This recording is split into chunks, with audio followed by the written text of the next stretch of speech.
Esse vídeo é para você que está sofrendo com o calor e com a secura.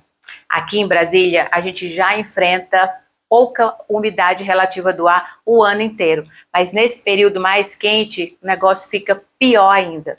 Então eu vou te ensinar, através de estratégias de paisagismo e de arquitetura, como você pode utilizar reguladores microclimáticos. Gostou? Então fica comigo até o final, porque eu vou trazer várias estratégias para você. E se você não conhece o que é esse é o canal Viva Casa. E eu sou Rivani Farias, a arquiteta, que estou trazendo para vocês estratégias, dicas, nosso dia a dia e muito mais coisas interessantes que você pode aplicar aí na sua casa. Esse período é sempre assim. A gente enfrenta aí um período grande de estiagem e o calor piora.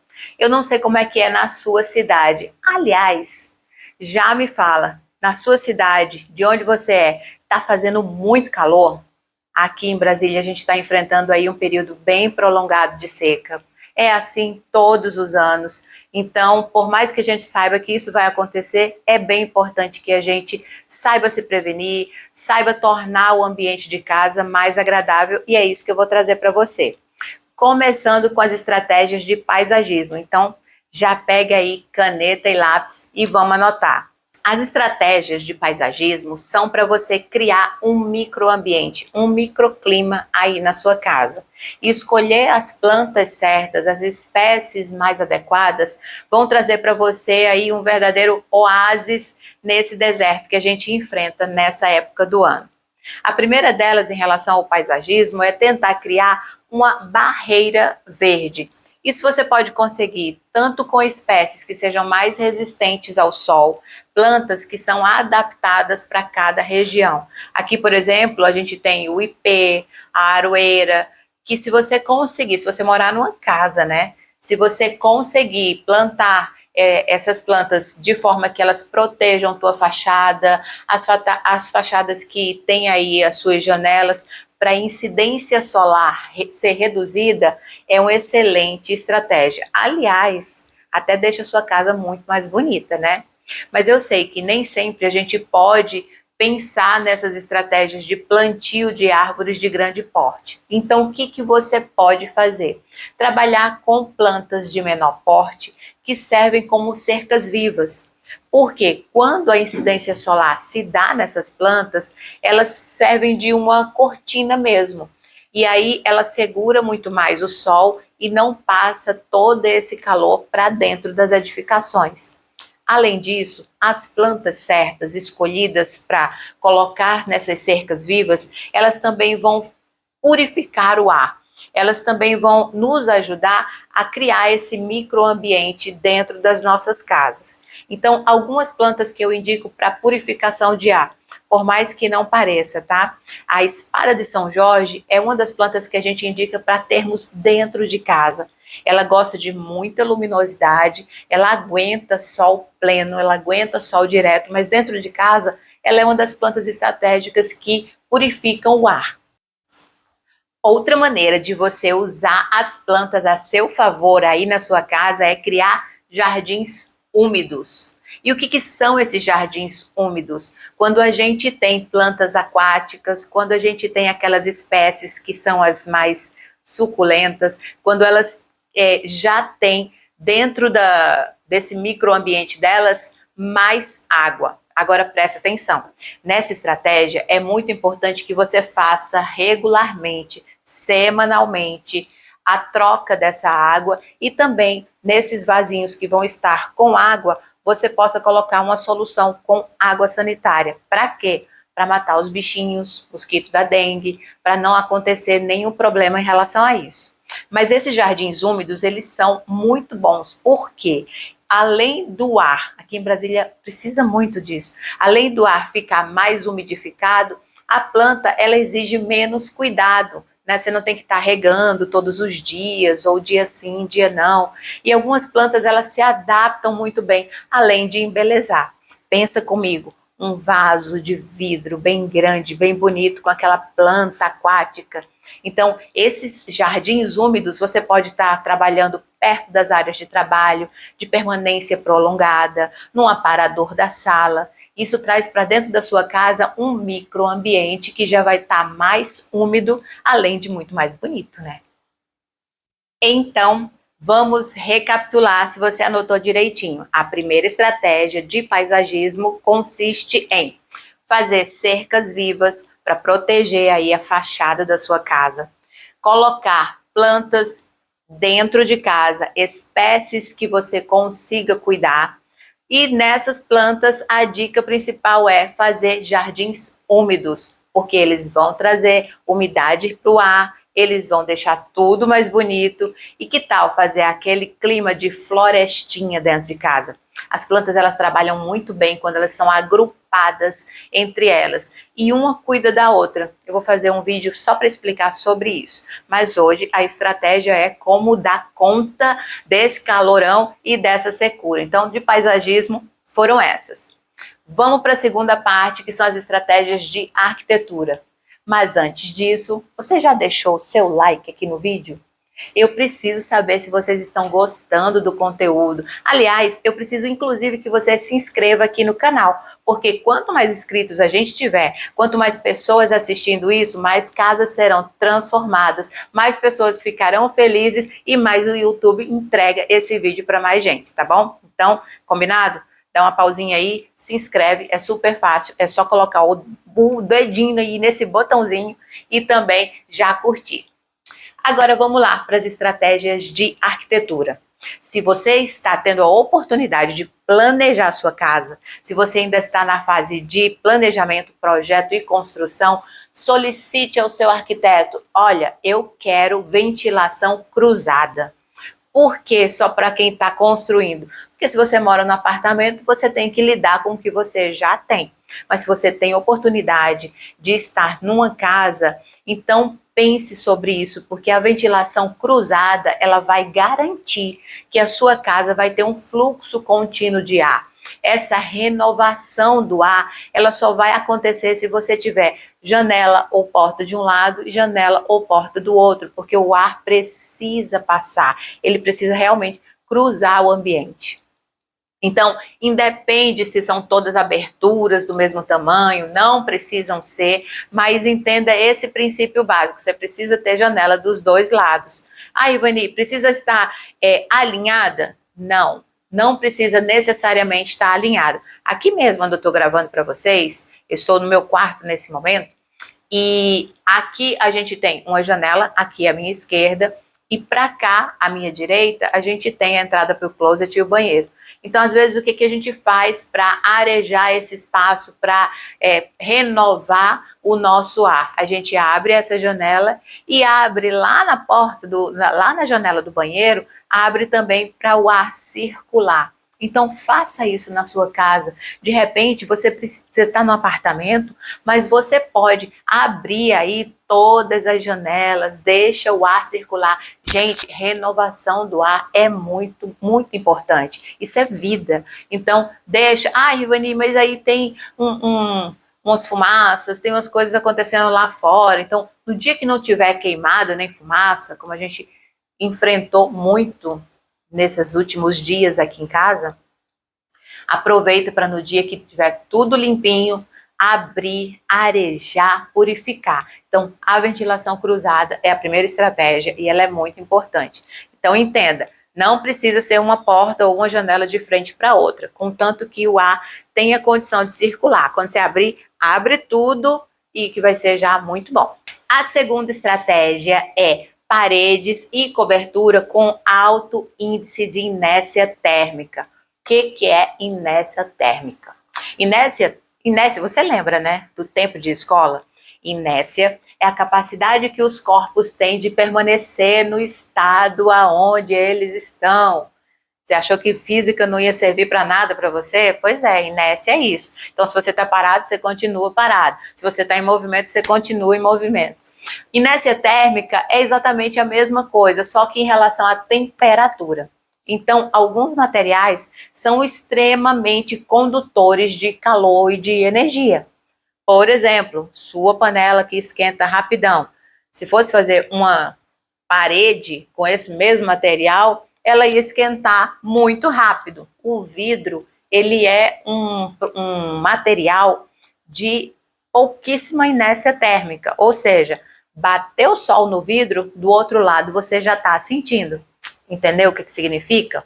Então, lá nas nossas estratégias, o que isso quer dizer? Que se você tem materiais que têm alto índice de inércia térmica, significa que ele não vai passar tão rápido para você o calor que ele está recebendo. Então, tijolos maciços, fazer paredes mais grossas, utilizar o EPS, né, aquelas paredes de isopor, a grosso modo, é mais ou menos isso. Isso ajuda que as paredes mais grossas, elas não deixem esse calor passar. Então, se está mais quente aqui, ela vai demorar muito para esse calor transitar e chegar do outro lado da parede. A mesma coisa em relação às coberturas.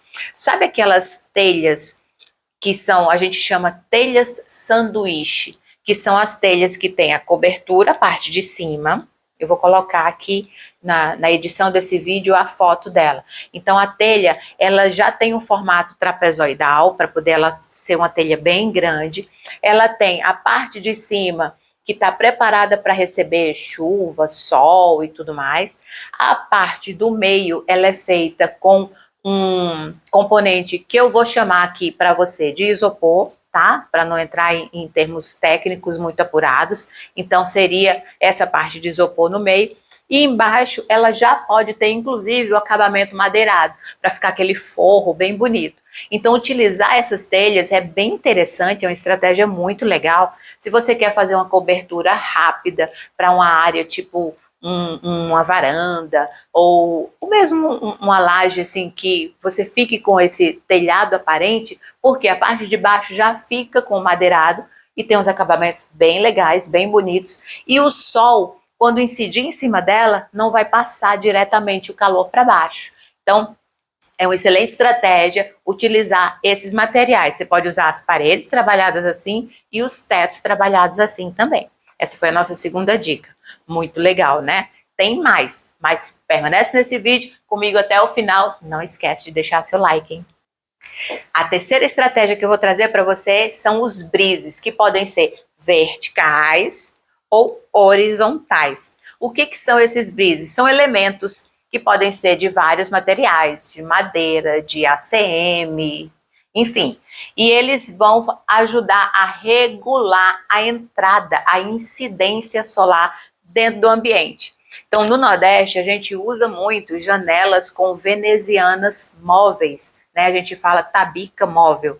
E essas venezianas, elas, além de embelezar muito a construção, elas são reguladores, né? Elas não podem não, elas são reguladores da incidência solar. Então, elas ajudam esteticamente nas fachadas. A gente faz de vários tamanhos diferentes, a gente faz de várias cores diferentes, e elas ajudam nessa regulagem. O melhor mesmo é quando você pode colocar esses brises de forma que você movimente, mas às vezes não precisa nem movimentar. Colocado na posição certa, ela já ajuda a gente com essa regulação. Uma outra coisa que você pode utilizar aí, no caso se você está construindo, são os beirais. Os beirais e as casas, né, essas ultramodernas, elas costumam não ter os beirais, mas o beiral, ele é uma estratégia de proteção, protege tanto da chuva quanto do sol, mas são bem importantes, porque essa área sombreada ajuda ao sol não bater diretamente na parede e não passar esse calor para dentro. Mais uma estratégia, até já perdi a conta, nem sei qual o número que a gente tá, 4 ou 5, enfim, mais uma estratégia. Gente, teto verde. Os tetos verdes, eles são tão maravilhosos. Eu acho, inclusive, que deveria existir uma lei federal que incentivasse o uso dos tetos verdes em todas as edificações, nos edifícios, nas casas. Por quê? Porque quanto mais área arborizada dentro das nossas cidades, menos calor a gente vai ter. Já parou para perceber como ruas que são arborizadas, elas são muito mais frescas, muito mais agradáveis? Já tem até, tem vários posts que mostram, né, a temperatura de uma rua que está com calçada e asfalto e outra que está toda sombreada com as árvores. Claro que tem a espécie certa para poder plantar. Assim como nos tetos verdes existem as vegetações certas para se plantar. E antes que você ache que você vai subir na sua casa e vai plantar lá em cima um jardim, é importante eu frisar o seguinte: o teto verde, assim como as lajes das nossas casas, elas têm diferenças de cálculo. Então, eu não quero briga com os meus colegas engenheiros. As lajes que vão ter teto verde, elas precisam ser calculadas previamente, porque pensa comigo, tem o peso da laje, o peso da estrutura, o peso que ele está suportando, que envolve terra, planta e água. Então, isso aumenta muito o peso de uma laje de cobertura. Então, não vai sair falando por aí que a Rivani mandou plantar um jardim lá na laje da minha casa. Calma. Você precisa consultar seus engenheiros, seus projetos estruturais, para saber qual é o peso que a sua laje suporta. Mas também existem maneiras de fazer esse teto verde bem levinho. Se você utilizar plantas que não precisam de muita terra, que não precisam de muito substrato, geralmente, né, bromélias, essas plantinhas que dá até em rocha, então elas não precisam de uma camada grande de pedra. E aí ela pode te ajudar aí numa pequena área ou outra para você trabalhar aí com seu teto verde. Mas presta atenção, tá? Não vai sair fazendo sem nenhum estudo, não. Chama um profissional para te ajudar a fazer isso.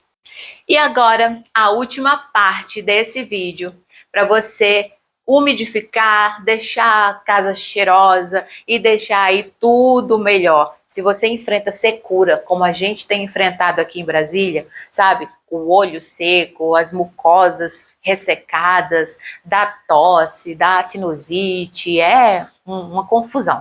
O que você pode fazer? O que você deve fazer? Além dos jardins úmidos que eu sugeri no início desse vídeo, você pode e deve lançar mão de umidificadores de ar. E além desses umidificadores de ar, você pode colocar um pouquinho de óleo essencial. Então, além de ter esse ar mais úmido, mais gostoso de ser respirado, ele ainda pode ter aí um tratamento com óleo essencial e um cheirinho bacana, né? Então, gente, isso é muito, muito importante. E por que é tão importante? Porque você precisa se sentir bem na sua casa. A nossa casa, ela deve ser um agente para a nossa saúde física, a nossa saúde emocional e a nossa saúde mental também. Então, fazer com que o ambiente ele seja um ambiente propício para você trabalhar bem, relaxar bem, conviver com a sua família, ele é mais do que embelezar. E a beleza também, óbvio, ela é necessária. Mas eu estou trazendo isso para que você entenda que todo esse trabalho, toda essa estruturação dos ambientes da sua casa são importantes para a tua saúde, para o teu bem-estar. Eu espero que você tenha gostado desse vídeo, eu espero que você tenha aprendido essas estratégias e eu sei que você conhece mais alguém que também precisa dessas estratégias para tornar o lugar, a casa dela, o apartamento, o que quer que seja, mais gostoso de conviver. Então pega esse vídeo, já encaminha e, claro, deixa aqui a sua sugestão, deixa aqui a sua dúvida, que eu vou ter o maior prazer em te responder. Um beijo para você, que a paz esteja no seu lar e eu te vejo no próximo vídeo. Tchau, tchau!